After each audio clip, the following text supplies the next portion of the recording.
கீழ்வானம் வெள்ளென்று எருமை சிறு வீடு மேய்வான் பரந்தனகான்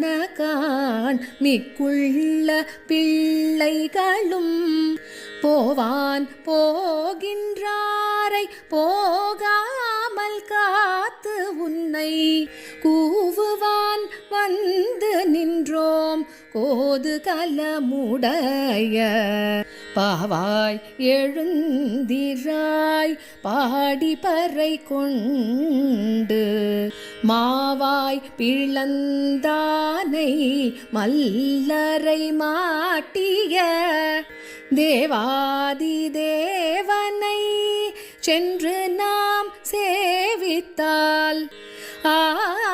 என்றாராய்ந்து அருளேலோர் எம் பாவாய்.